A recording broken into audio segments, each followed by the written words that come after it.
പ്രജിത എന്തോ ഇപ്പോഴേ ഈ നമ്മുടെ സെക്രട്ടേറിയറ്റിലെ IAS ഉദ്യോഗസ്ഥരിരിക്കുന്ന ഒരു ബ്ലോക്ക് ഉണ്ട്. നമ്മുടെ ക്ലോക്ക് ടവറിനോട് ചേർന്ന് സെക്രട്ടേറിയറ്റ് അറിയാമോ? എനിക്ക് തോന്നുന്നു ഇതൊക്കെ അറിയാം, കണ്ടു കാണുമെങ്കിൽ ഉണ്ട്. അപ്പൊ അവിടെ ഒരു IAS ഓഫീസറുടെ ഓഫീസ് മുറി ശരിയാക്കാനായി 10.10 ലക്ഷം രൂപയുടെ ചെലവുണ്ട് എന്ന് പറഞ്ഞ് അദ്ദേഹം അറിയിച്ചു. ആ ഉദ്യോഗസ്ഥന്റെ പേരൊക്കെ നമുക്ക് കിട്ടിയിട്ടുണ്ട്, അത് പ്രേതം ഒന്ന് പറഞ്ഞാൽ മതി. ആ ഉദ്യോഗസ്ഥൻ ആവശ്യപ്പെട്ട അനുസരിച്ച് 10.10 ലക്ഷം രൂപ ധനകാര്യമന്ത്രി അനുവദിച്ചു കൊടുക്കുകയും ചെയ്തു. ഈ പറയുന്ന പ്രസ്തുത ഓഫീസ് മുറികളൊക്കെ നമ്മൾ കണ്ടിട്ടുള്ളതാണ്. പ്രാവൊക്കെ കൂടുവെച്ച് തട്ടിന്റെ മേളിൽ മരപ്പട്ടിയൊക്കെ ഇവര് പോയി കഴിയുമ്പോൾ മരപ്പട്ടിയാണ് ഫയൽ നോക്കാനായിട്ടൊക്കെ പറഞ്ഞത്. ഇവിടെ താഴെ മേശയിൽ മരപ്പട്ടിയാണ് പിന്നെ ബാക്കി ഫയലൊക്കെ നോക്കുന്നത്. അങ്ങനെ മരപ്പട്ടിയുടെയൊക്കെ ശല്യം സഹിക്ക വയ്യാതെ മരപ്പട്ടി കാഷ്ടവും എല്ലാം കൂടെയൊക്കെ മരപ്പട്ടിയുടെ മൂത്രവും ഒക്കെ വീണ് ഫയലൊക്കെ കേടായെന്നും പറഞ്ഞ് കൊടുത്തു. 10.10 ലക്ഷം രൂപയുടെ മെയിൻ്റനൻസ് ആണ് മന്ത്രി അനുവദിച്ചിരിക്കുന്നത്. ഇവിടെ അവരെ സംബന്ധിച്ച് 10.10 ലക്ഷം രൂപ എല്ലാം എന്തൊക്കെയാണെന്നുള്ളത് ഇത് ഒരു ഫയലിൽ എഴുതി ആ ഫയൽ ഇത്രയും തന്നെ കാണും, ഇതിനെക്കാളും തന്നെ കാണും എന്തൊക്കെയാണ് ചെയ്തിരിക്കുന്നത്. ഞാൻ ഈ പറഞ്ഞ കാര്യങ്ങൾ മാത്രമാകില്ല.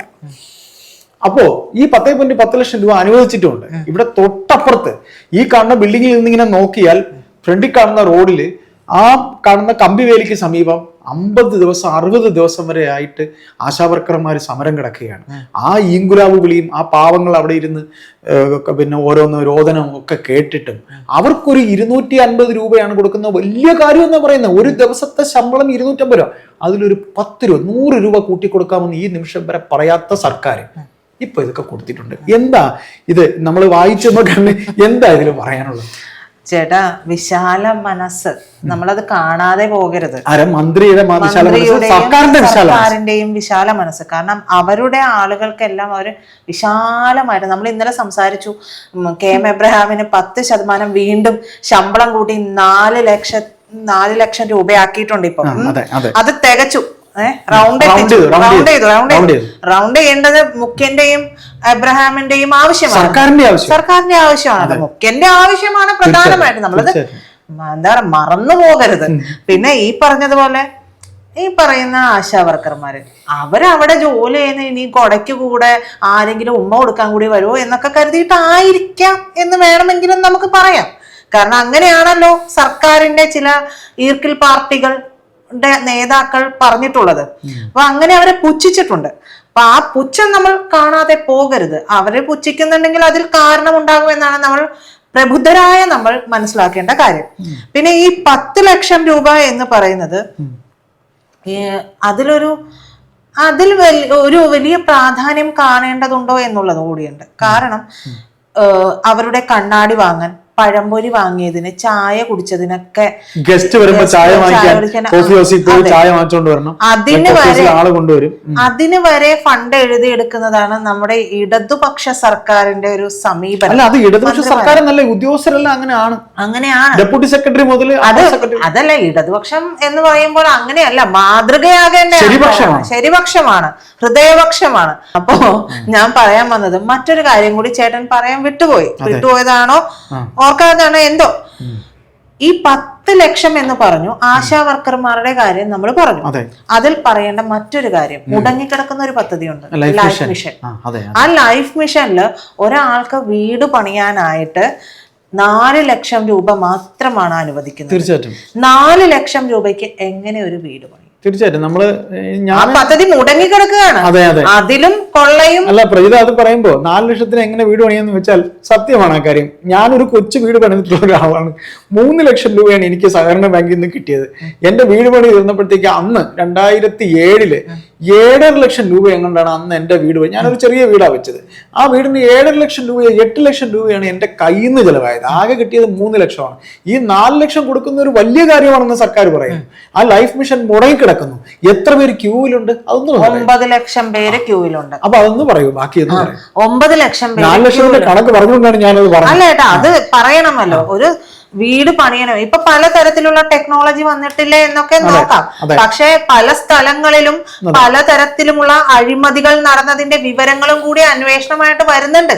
ഇതിപ്പോ മാസപ്പടിയുടെ അന്വേഷണം നടക്കുന്നത് കൊണ്ടാണ്. പലതരത്തിലുള്ള അഴിമതികളാണ്.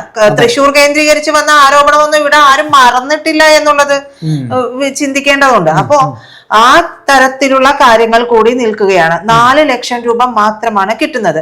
അതോടുകൂടി ചേർത്ത് വായിക്കേണ്ട മറ്റു ചില കണക്കുകൾ കൂടി ഞാൻ പറയാം. ചേട്ടന് ഓർമ്മയുണ്ടാകും, നമ്മൾ കേരളക്കര മറക്കാറില്ല. കാലിത്തൊഴുത്ത്, ക്ലിഫ് ഹൗസിലെ കാലിത്തൊഴുത്തിന് 23 ലക്ഷം ചെലവാക്കിയിട്ടുണ്ട്.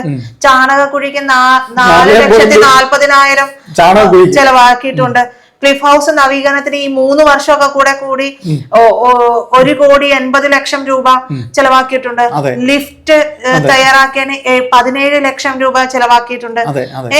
അങ്ങനെ ചില കണക്കുകൾ കൂടി അങ്ങനെ എല്ലാ കണക്കും നോക്കുമ്പോൾ 1,80,81,000 രൂപയുടെ പ്രവൃത്തിയാണ് ക്ലിഫ് ഹൗസിൽ മൊത്തത്തിൽ 2021 മുതൽ 2023 വരെ നടത്തിയിരിക്കുന്നത്. അപ്പൊ ഈ ഭരിക്കുന്നത് ഒരു കമ്മ്യൂണിസ്റ്റ് മുഖ്യമന്ത്രിയാണ്. അതൊന്നും പറയാതെ മുതലാളിത്ത മുഖ്യമന്ത്രിയാണ്, കോർപ്പറേറ്റുകളുടെ മുഖ്യമന്ത്രിയാണ്. അപ്പൊ പണ്ട് വർഷങ്ങൾക്ക് മുമ്പ് എന്റെയൊക്കെ പഠനകാലത്തൊക്കെ കരുണാകരൻ ഇവിടെ മുഖ്യമന്ത്രി ആയിരുന്ന സമയത്ത് ഇവിടുത്തെ ഡിവൈഎഫ്ഐക്കാർ കുറെ അദ്ദേഹത്തിന്റെ വണ്ടി അടഞ്ഞിട്ടുണ്ട്. അദ്ദേഹം ക്ലിഫ് ഹൗസിൽ നീന്തൽക്കുളം ഉണ്ടാക്കി എന്ന് പറഞ്ഞ് ഇവിടെ ഇങ്ങനെ നമ്മളെ നികുതി പണം എടുത്ത് എന്തൊക്കെയോ ചെയ്യുന്നൊക്കെ പറഞ്ഞ് അന്നത്തെ ഡിവൈഎഫ്ഐക്കാർ ഇന്ന് MP ജയകുമാറൊക്കെ അടക്കമുള്ളവരാണ് സമരം ചെയ്തിട്ടുണ്ട്. അന്ന് കോൺഗ്രസ് ഭരിക്കുന്നു എന്ന് പറഞ്ഞ് കോൺഗ്രസ് മുഖ്യമന്ത്രിയെ തെരുവിളിച്ചവരാണ്. കോൺഗ്രസ് മുഖ്യമന്ത്രിയെക്കാൾ ഡബിൾ ഒരു കോൺഗ്രസ്സുകാരന്റെ ഗമയിലാണല്ലോ ഇപ്പോഴത്തെ മുഖ്യമന്ത്രി ജീവിക്കുന്നത്.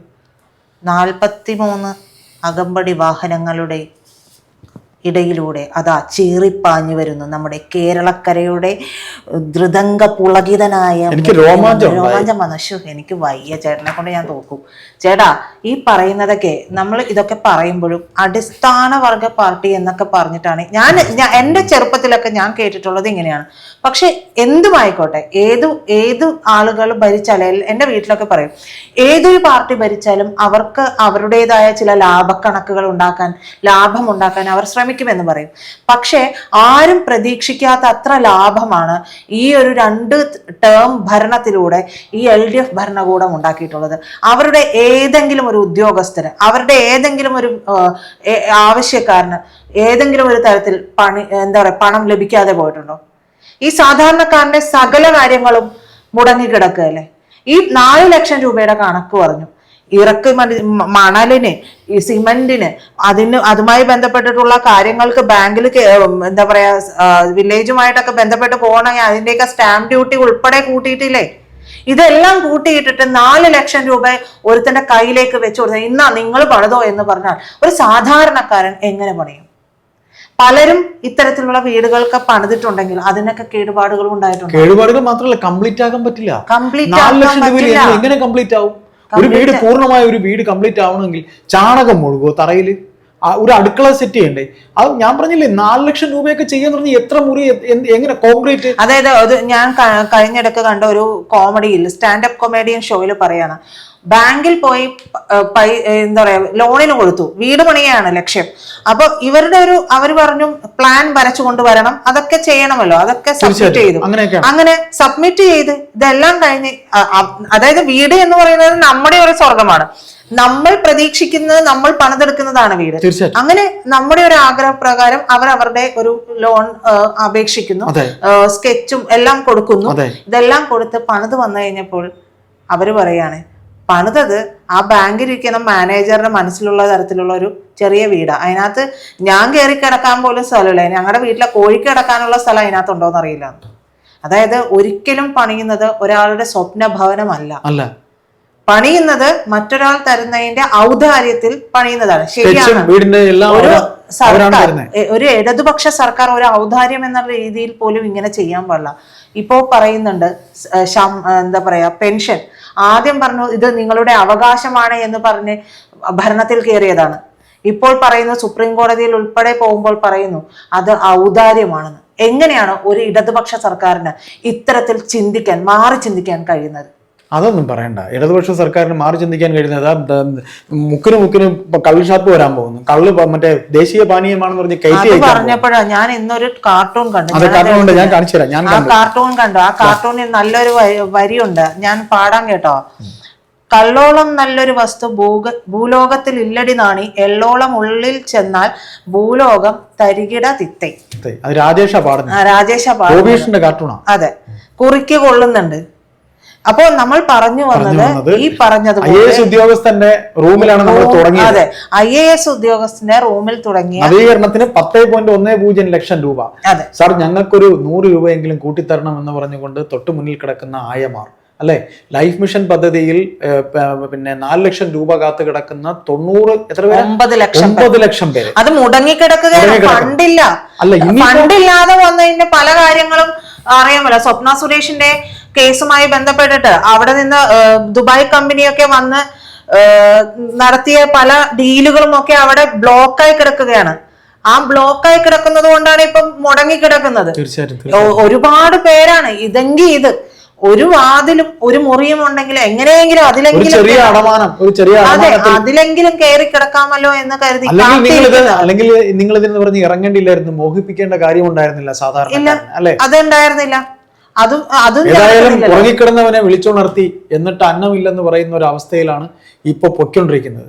അതായത് പാവങ്ങളുടെ കാര്യം നോക്കാൻ സമയമില്ല. ഉദ്യോഗസ്ഥ പ്രബുദ്ധതയ്ക്കും തന്റെ സുഖസൗകര്യങ്ങൾക്കും വേണ്ടി ക്ലിഫ് ഹൗസ് മോടി പിടിപ്പിക്കാൻ കോടികൾ, IAS ഉദ്യോഗസ്ഥന് മരപ്പട്ടിയുടെ കാഷ്ടം വീഴാതിരിക്കാൻ വേണ്ടി 10.10 ലക്ഷം. ക്ലിഫ് ഹൗസിലും മരപ്പട്ടി വന്നായിരുന്നു കേട്ടോ. ഒക്കെ ഉണ്ടാവും. അപ്പൊ ഏതായാലും മുഖ്യമന്ത്രിയുടെ മുണ്ടിൽ മുള്ളിയിട്ടുണ്ടായിരുന്നു. അതെ, അങ്ങനെ വാർത്തയുണ്ടായിരുന്നു.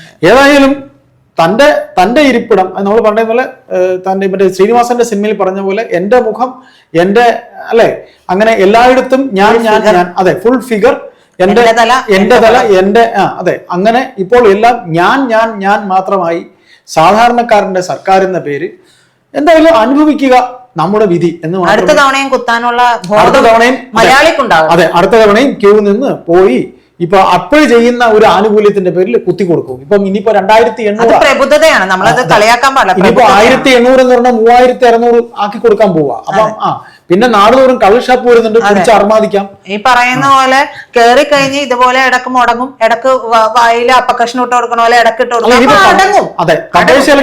കേരളീയർ അങ്ങനെയാണ്, അവരടങ്ങും. കാരണം ഇവരുടെ തലയിൽ പ്രബുദ്ധത എന്ന് പറയുന്ന ഒരു വലിയ ബാധ്യത എടുത്തു വെച്ചിട്ടുണ്ട്. നമ്മളെല്ലാം ചിന്തിക്കാനുള്ള ബോധം ഇല്ലാതെയാക്കി കളഞ്ഞു. തീർച്ചയായിട്ടും.